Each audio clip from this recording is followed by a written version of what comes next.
Bonjour et merci de nous retrouver au cours de cette cinquième leçon qui va porter sur les fondamentaux d'un réseau local et des types de câbles. Cela dans le cadre de notre série de vidéos sur le CCNA 200-301 formation en français. Et moi c'est Mehdi Boloko, je suis certifié Cisco professionnel en routing and switching. Donc nous allons entamer les pages concernant cette leçon. Le terme Ethernet fait référence à une famille de standards. Donc les standards sont des règles qui définissent la couche physique. Donc la couche physique, la première couche du modèle OSI ou encore du modèle TCP/IP. Et la deuxième couche qui est le data link. Donc l'Ethernet est l'une des technologies de câblage les plus populaires. Ethernet a été défini par l'IEEE, donc nous appelons ça en abréviation, c'est l'IEEE, Institute of Electrical and Electronics Engineers. Il définit les spécifications concernant les câbles, les connecteurs, les protocoles et les protocoles qui font fonctionner les réseaux locaux. Donc, nous avions présenté une leçon qui portait sur les types de réseaux. Et donc, l'Ethernet est la star, c'est le standard qui fait fonctionner les réseaux locaux. Dans la mesure, bien sûr que c'est simple, parce que l'Ethernet définit les spécifications concernant les câbles, les connecteurs et les protocoles qui font fonctionner ces éléments. Donc, lorsqu'on parle de réseau local, bien sûr, on fait référence à des réseaux maisons ou encore à des réseaux de petits bureaux, d'agences locales, de sociétés. Donc, dans le contexte de ce que nous pouvons considérer comme un SOHO, parce que SOHO c'est pour Small Office et Home Office. Dans le contexte donc du SOHO, il y a un équipement appelé switch, en français c'est le commutateur qui est requis. Il offre plusieurs ports physiques dans lesquels les câbles sont connectés. Le switch utilise des câbles Ethernet. Un réseau local peut aussi être connecté à un routeur qui performe les fonctions d'un commutateur. Donc il y a des routeurs qui performent les deux fonctions, la fonction de switch et la fonction de routeur. Dans ce cas, c'est on appelle ça un routeur qui fait les fonctions de la deuxième couche et les fonctions de la troisième couche. Souvenez-vous, la troisième couche, la troisième couche concerne les adresses IP. Donc, aussi, un réseau local peut aussi être connecté par Wi-Fi, donc ce que nous appelons le wireless LAN, en lieu et place des câbles. Donc, au lieu qu'il y ait des câbles physiques entre les équipements et entre les ordinateurs et les équipements réseau tels que le switch ou le routeur, on fait recours à un LAN. Les réseaux locaux peuvent utiliser aussi un autre équipement. Voilà, donc c'est le Wireless Access Point. Donc, lorsqu'on parle de Wireless Access Point, c'est dans les cas où, par exemple, on a des visiteurs ou encore au lieu de se connecter avec des câbles, les équipements se connectent sur le Access Point. Le WAP est semblable au switch pour les équipements qui se connectent sans fil. Ok. Et donc là, nous avons une topologie qui présente un réseau SOHO, donc Small Office. Donc ça peut être un réseau personnel dans le cadre d'une maison ou encore un réseau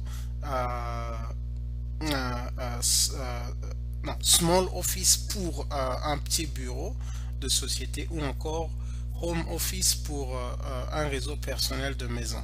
Donc là nous avons un switch en bas et nous avons des ports là où nous avons des références telles que F03, ce sont les ports, les noms des ports, Et là, en noir, ce sont des Ethernet Link, donc des connexions physiques qui vont vers des équipements. De ce côté, nous avons 2 PC et là, nous avons un PC et une imprimante. Donc, il y a aussi un câble physique qui monte vers le routeur et nous savons que le routeur, c'est l'équipement qui nous connecte, qui connecte le réseau local à l'Internet. Donc, et là, nous avons l'exemple d'un SOHO qui inclut un access point, tel que nous l'avons dit. C'est l'access point, c'est pour le Wi-Fi. Donc, là, nous avons, d'un côté, nous avons le switch qui, donc certains, dans ce contexte, on peut avoir des équipements tels que les PC, les imprimantes et autres qui se connectent par câble au switch, et on peut avoir un access point qu'on peut utiliser pour les visiteurs, de telle sorte que lorsque les visiteurs arrivent dans l'agence, qu'ils se communiquent par Wi-Fi, ou encore si c'est même les agents de société où peuvent aussi se connecter par Wi-Fi, et du côté du routeur c'est la même disposition. Donc, il y a aussi les réseaux locaux pour les entreprises. La différence entre un réseau local pour entreprise et un SOHO, c'est la taille. Il y a plus d'équipements parce qu'il peut s'étendre sur quelques étages et peut avoir un switch central et des switches et WAP à chaque étage. Donc, il y aura un schéma pour ça. Il a un routeur connecté qui connecte le réseau local au WAN. Donc le WAN, c'est le Wide Area Network qui est l'Internet. Donc là, nous avons le schéma, la topologie d'un Enterprise LAN où nous avons 3 étages. Donc le first floor, second floor et le third floor. Au third floor, donc nous commençons par le 3e étage. Au 3e étage, nous avons un switch, un access point qui connecte les équipements. Au 2e étage, c'est la même disposition, un switch, un access point et des équipements. Et en bas, au 1er étage, nous avons plus d'équipements parce que là, nous avons un switch comme aux autres étages et un switch qui centralise toutes les connexions physiques. Donc, la connexion physique en provenance du 3e étage, du 2e étage et du 1er étage sont centralisées sur au switch central, et le switch central prend tout le trafic, l'emmène vers le routeur et le routeur connecte cette entreprise à l'internet ou encore à d'autres branches de l'entreprise. Donc, les différents types de standards Ethernet de la couche physique. Donc, Ethernet, nous l'avions dit à l'introduction, intervient sur 2 couches, la couche physique et la couche et la 2e couche. Nous commençons au niveau de la couche physique.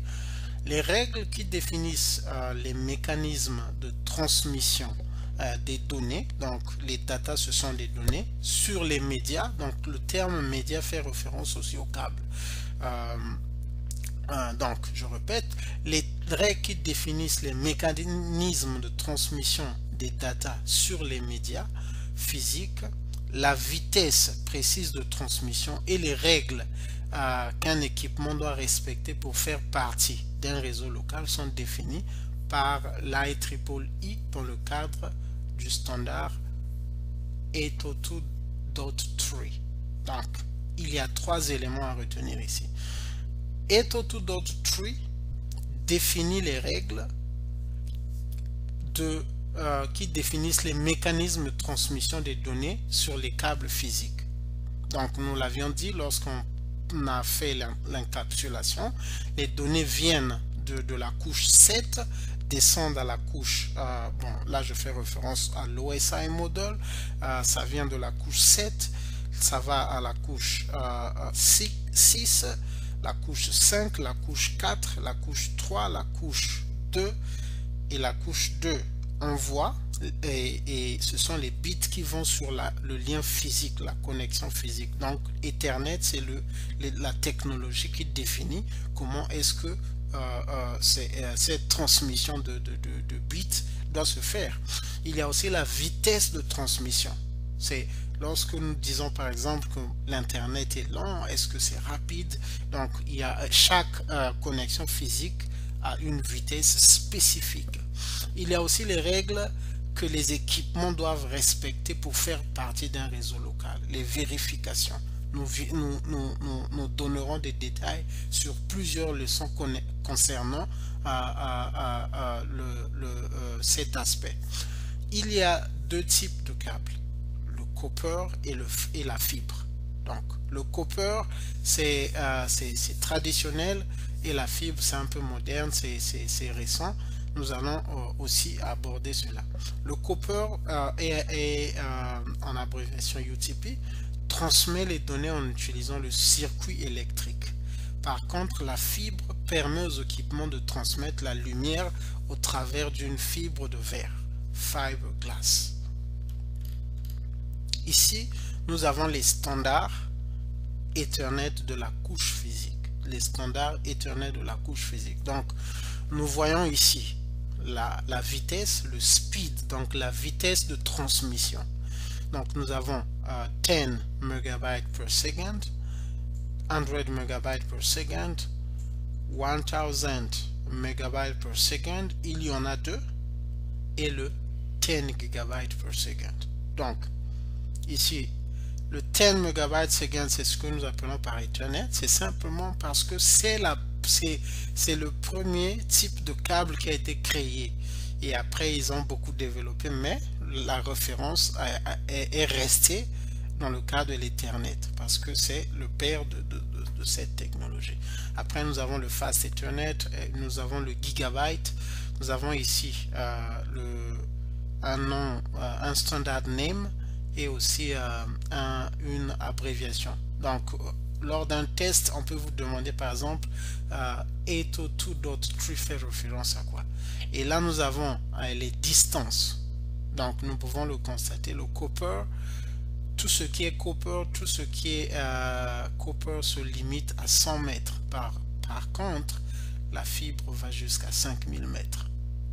Mais là, c'est dans le contexte du CCNA qu'on nous met que c'est 5000 mètres, mais c'est plus que ça.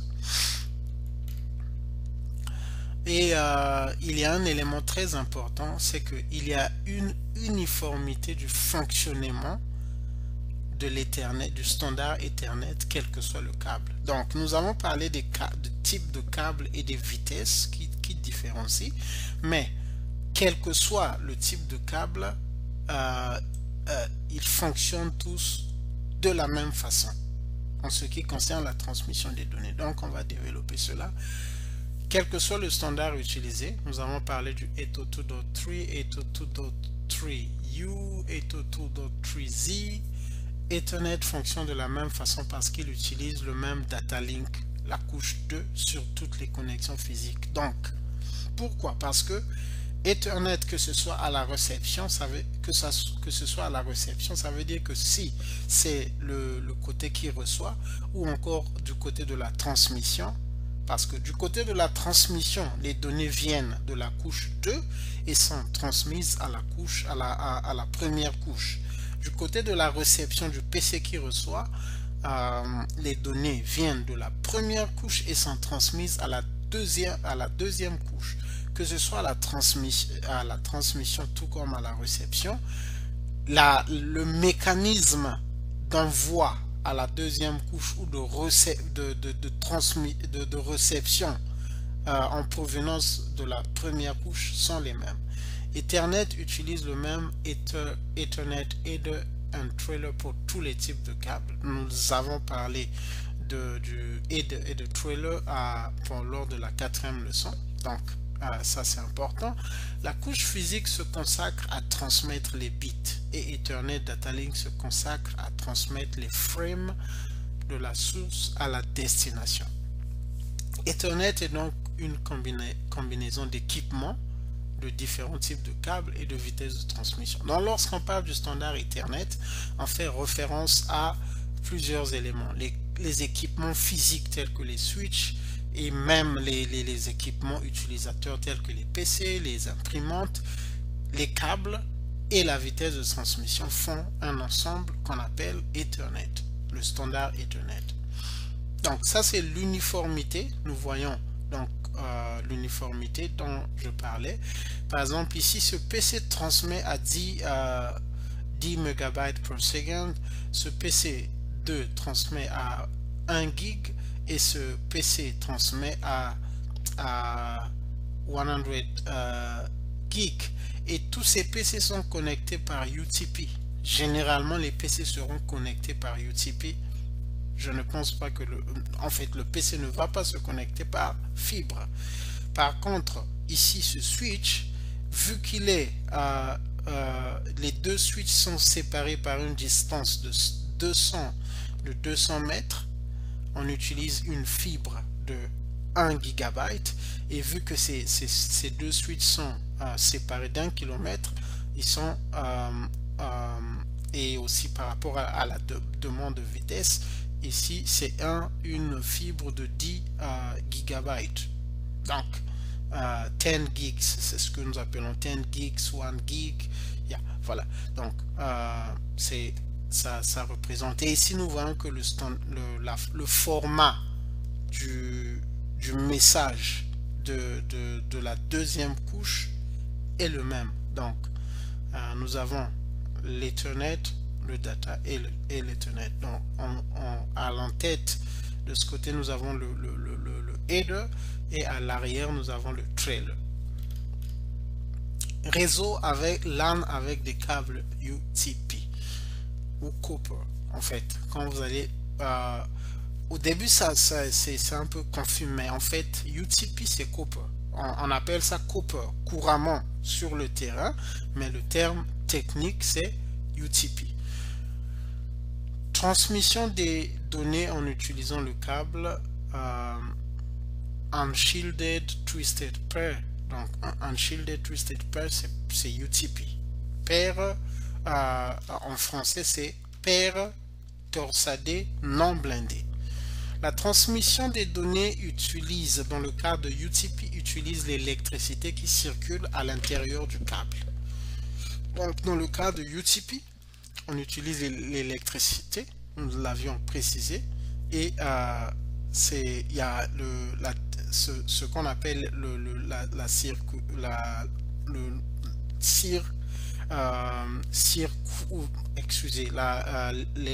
à l'intérieur du câble. Enfin, le signal électrique communique des 1 et des 0. Les câbles UTP sont torsadés ensemble, donc c'est comme tout en fait ce sont des torsadés. Je vais vous compliquer pour rien. Le torsadage permet d'éviter les interférences électromagnétiques. Donc lorsqu'on ne torsade pas, il peut y avoir des interférences. L'interférence électromagnétique cause le crosstalk. Le crosstalk, c'est simplement le fait qu'un câble peut écouter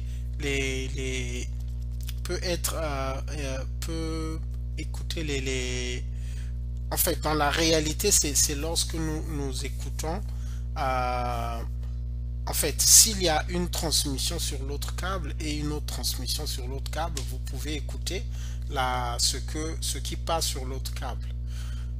Nous pouvons parfois le constater lorsque nous sommes en communication téléphonique, on écoute une autre voix. Ça arrive, ce sont des phénomènes qui sont liés à de telles conditions techniques.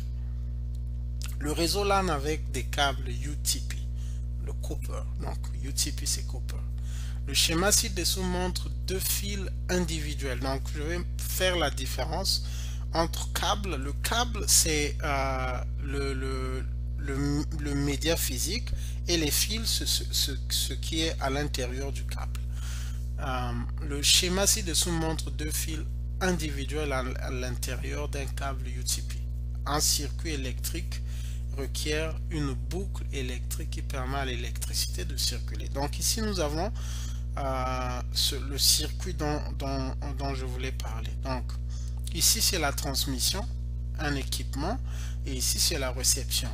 Donc l'équipement qui transmet envoie de l'électricité, et l'équipement qui reçoit renvoie. Donc ça fait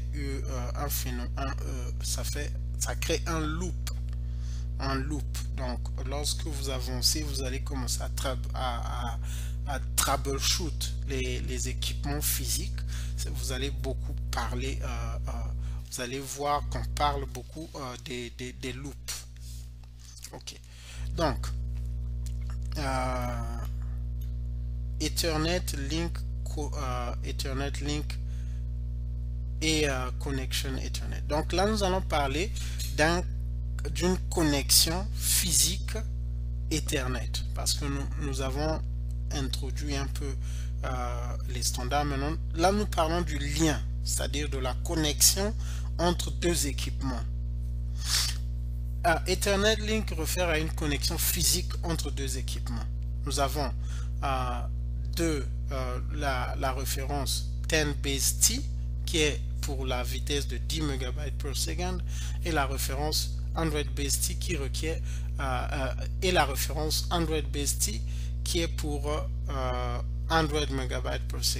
Et les deux types de vitesse, les deux types de câbles, que ce soit le 10 base T ou le 100 base T, requièrent deux paires de fils. Donc au total 4. Deux paires de fils, ça veut dire que nous avons 4 à l'intérieur. Et le 1000 base T requiert 4 paires de fils, ça fait 8 au total. Les câbles ont des couleurs spécifiques. Nous n'allons pas rentrer dans les détails, mais il y aura quelques photos qui vont, je pense, montrer cela.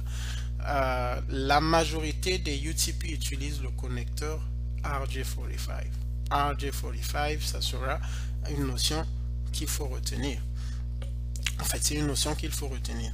Le connecteur RJ45 a 8 locations physiques sur lesquelles les fils du câble peuvent être insérés. C'est logique parce que le câble qui a beaucoup de fils a 8 fils, donc c'est le maximum 8 locations physiques. Les locations physiques, ce sont les pin positions, donc les positions dans lesquelles on peut insérer les fils qui sont dans le câble. L'équipement a besoin d'un port RJ45 qui correspond au connecteur du câble. Donc on a le connecteur qui est sur le câble et l'équipement tel que le PC, le switch, le routeur a aussi besoin d'un port. Pour ces communes, lorsqu'on a un appareil, en fait pour un appareil électrique, nous avons la prise et nous avons le câble qui vient de l'équipement. Donc ci-dessous le schéma d'un câble Ethernet avec les connecteurs de chaque côté. Donc ici nous avons un câble et nous avons ici un connecteur RJ45. Ici aussi c'est un connecteur RJ45 et ici nous avons le port RJ45 et ça c'est l'équipement. Donc ça nous montre que nous avons la connexion physique et ça se connecte aux équipements. Et là nous avons l'exemple de ce qui est nécessaire pour un PC. Nous avons le NIC. Le NIC c'est le Network Interface Card. Le Network Interface Card. Donc l'interface réseau du PC, de l'ordinateur. Donc nous avons le câble, ici nous voyons le connecteur RJ45 et ici nous avons le port RJ45 du switch et ici nous avons le port RJ45 qui est sur la carte réseau du PC. Donc le câble va quitter va se connecter de ce port sur le switch vers le port du PC. Et nous avons les pin-outs pour les 10 base T et les 100 base T. Donc les pin-outs, c'est tel que j'avais dit, les positions sur le connecteur. Le 10 base T et le 100 base T utilisent deux paires de fils. Nous l'avions dit, donc 4 fils à l'intérieur. Une paire pour chaque direction. Donc dans le réseau, lorsque deux équipements se connectent, il y a la transmission et la réception. Une paire pour la transmission du PC vers le switch et une autre paire pour la transmission du switch vers le PC. Donc le PC transmet et le switch aussi transmet. Les fils doivent être connectés au pin position des connecteurs de RJ45 correspondant au rôle de transmission et de réception. Ça veut dire que sur le RJ45, le connecteur, il y a déjà des positions définies pour la transmission et pour la réception. Le NIC, donc le Network Interface Card, la carte réseau du PC, transmet au 1 et 2 et reçoit au 3 et 6. Le câble doit être un straight to cable, donc lorsqu'on connecte entre un PC et un switch. Ces éléments sont importants. Par exemple, vous avez un technicien qui installe mal les câbles, mais par exemple du côté en fait inverse les positions. Donc vous allez vous dites, mais pourquoi est-ce que le PC ne se connecte pas? J'ai un utilisateur qui n'arrive pas à se connecter au réseau. C'est parce que ces éléments sont inversés. Donc quand on fait le dépannage, il faut avoir ces éléments en tête. Donc ici nous avons le pinout tel que je le disais. Ici le PC transmet au 1 et 2 et le switch reçoit au 1 et 2, et là nous avons le switch qui transmet au 3 et 6 et le PC reçoit au 3 et 6. Donc le PC transmet au 1 et 2, le switch reçoit au 1 et 2, le switch transmet au 3 et 6 et le PC reçoit au 3 et 6. De temps en temps, vous pouvez pauser la vidéo pour mieux voir la disposition et s'imprégner de certains termes ou encore de la disposition. Les fils doivent être connectés au pin position des connecteurs RJ45 correspondant au rôle transmission et ou réception. Donc ici, nous avons un peu, c'est la même idée. Nous avons d'un côté, le 6 va au 6, le 3 va au 3, le 2 va au 2, le 1 va au 1. Mais il y a un rôle selon que nous sommes du côté du PC ou du switch tel que nous venions de le voir. Nous avons ici encore un peu la même idée, mais ici c'est plus développé.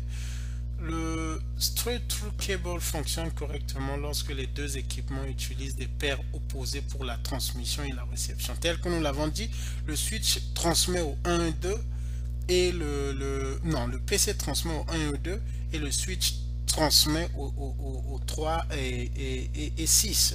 Donc, ce qui fait que moi je transmets au 1 et 2, le PC transmet au 1 et 2, ici. Je le mets ici, le PC transmet au 1 et 2 et le switch reçoit au 1 et 2. Et c'est l'inverse de ce côté-là. Et ça, c'est la carte réseau qui est dans le PC. Maintenant, il y a des cas où on doit faire recours au crossover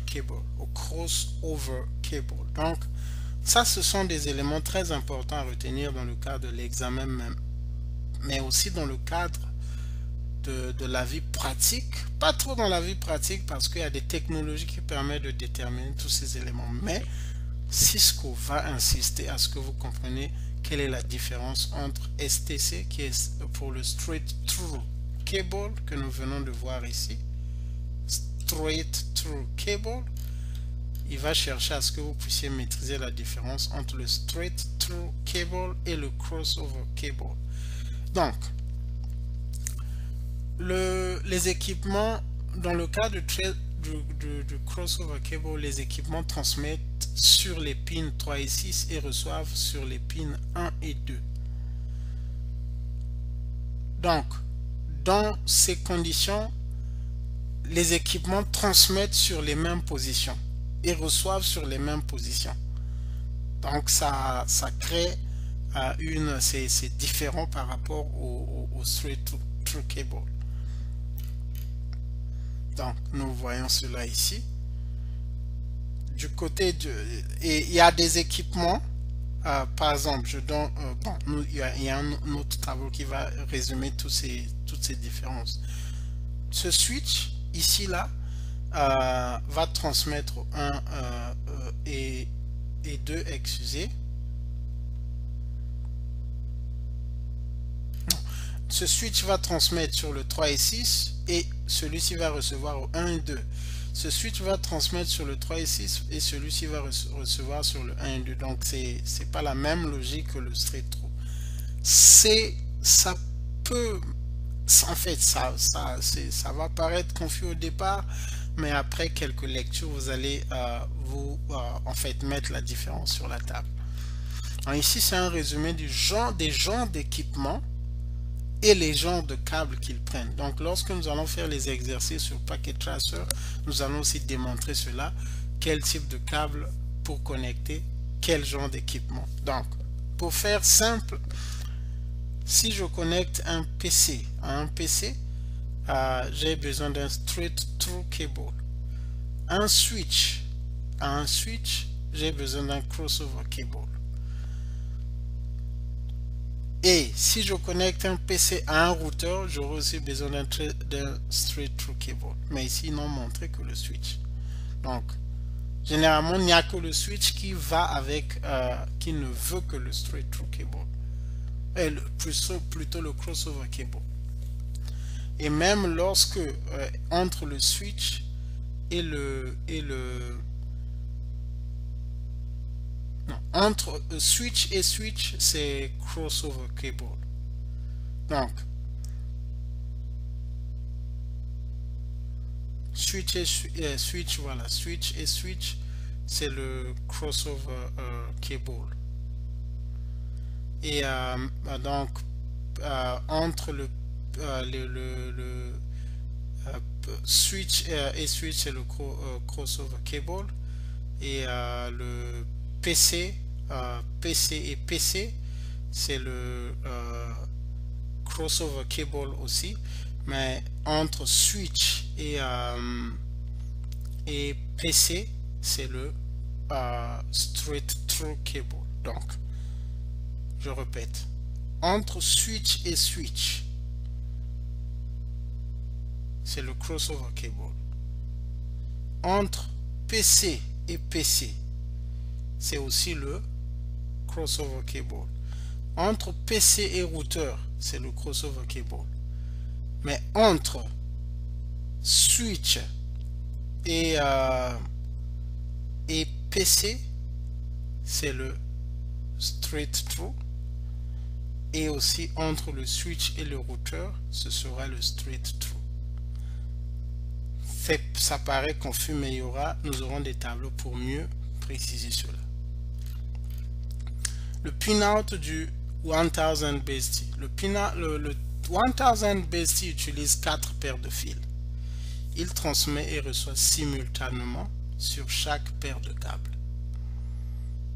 Il reçoit et transmet simultanément sur chaque paire de câbles. Je veux clean le doute sur les positions rapidement.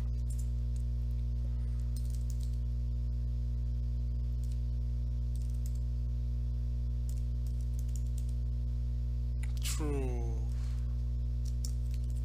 cable vs crossover cable.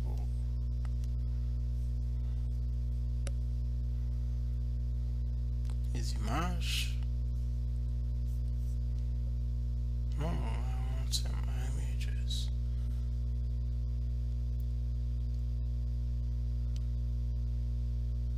Ok, donc c'est tel que je disais, switch et routeur, straight through cable. Switch et PC, straight through cable. Switch et serveur, straight through cable. Hub et PC, straight through cable. Hub et serveur, straight through cable. Switch à switch, crossover cable. Switch à hub, crossover cable. Hub à hub, crossover cable. Routeur à routeur, crossover cable. Routeur à PC, crossover cable. PC à PC, crossover cable. C'est tel que je vous l'ai dit, ça peut paraître à confusion, mais je voulais clarifier cela pour que nous puissions avancer avec des esprits calmes. Donc nous avons le pinout pour le 1000 base T. il transmet et reçoit simultanément sur chaque paire de câbles. Donc le STC utilise 4 paires de câbles, 4 paires de fils, je voulais dire, pour créer 4 circuits. Mais les pins doivent être identiques. Donc ici, là, nous avons un 1000 base T. Nous avons les 4 paires qui... où nous avons deux qui peuvent... en fait, les deux côtés transmettent simultanément. Donc, nous avons le 1 qui va au 1, le 2 qui va au 2, le 3 qui va au 3. Ainsi de suite. Et ici, nous voulons vite parler du réseau LAN avec une fibre optique. La distance limite pour le copper, nous l'avons vu, est de 100 mètres. Donc, c'est une limite physique et techniquement, par exemple, si vous avez un réseau à installer, même juste, par exemple, dans un grand hôpital, un hôpital qui est vaste peut partir sur quelques kilomètres, ou un camp militaire si vous voulez connecter des sociétés qui sont sur une société minière qui est dans une exploitation qui est énorme. Vous ne pourrez pas utiliser le copper, donc vous êtes obligé de faire recours à la fibre optique.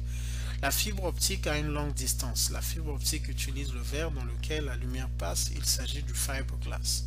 Donc il y a deux types de fibres.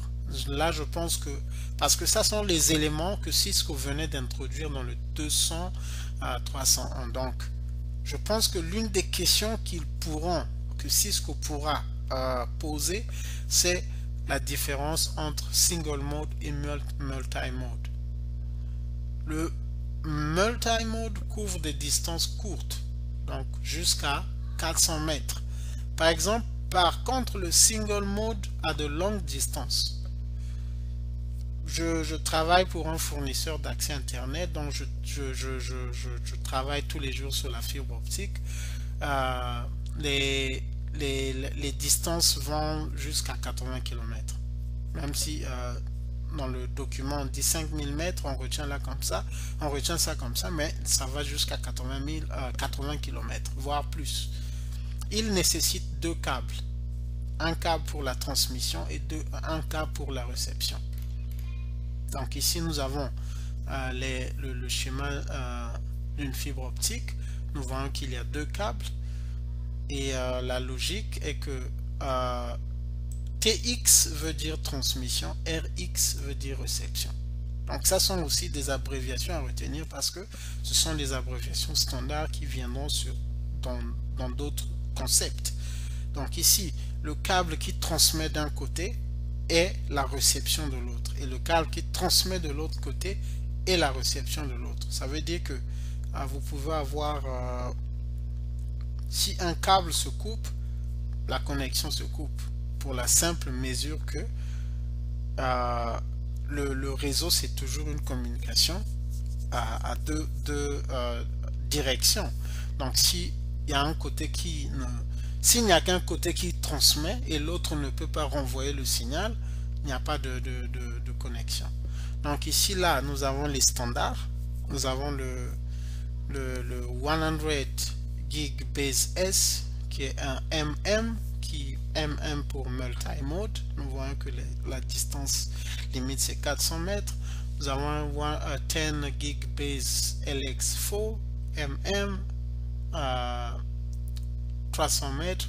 Nous avons un 10 gig base LR single mode et nous voyons que le single mode va jusqu'à 10 km voire 30 km selon ce tableau. Donc ici nous avons l'architecture d'une fibre optique. Elle nous montre les couches. Donc les couches là sont des couches de protection parce que la lumière ne passe qu'au travers du core, donc à l'intérieur, au fond. Donc toutes les autres couches là, le outer jacket, le strengthener, le buffer, le cladding sont faits pour protéger la fibre. Et donc la fibre, pour le big picture, la fibre optique permet de connecter, je n'avais pas complété, permet de connecter l'internet. Donc nous sommes à la fin de cette présentation. Merci de nous avoir suivis. Lors de la prochaine session, nous allons continuer avec les fondamentaux du LAN. Effectivement, nous allons voir les mécanismes de transmission des données dans le contexte d'un réseau LAN, donc un réseau local. Merci encore, je vous souhaite une excellente journée, je vous encourage à continuer. Vous comprenez qu'il y a beaucoup de concepts à étudier, mais soyez patient avec vous-même. Les bonnes choses demandent de la patience, ça demande de la persévérance, ça demande de la détermination. Que Dieu nous bénisse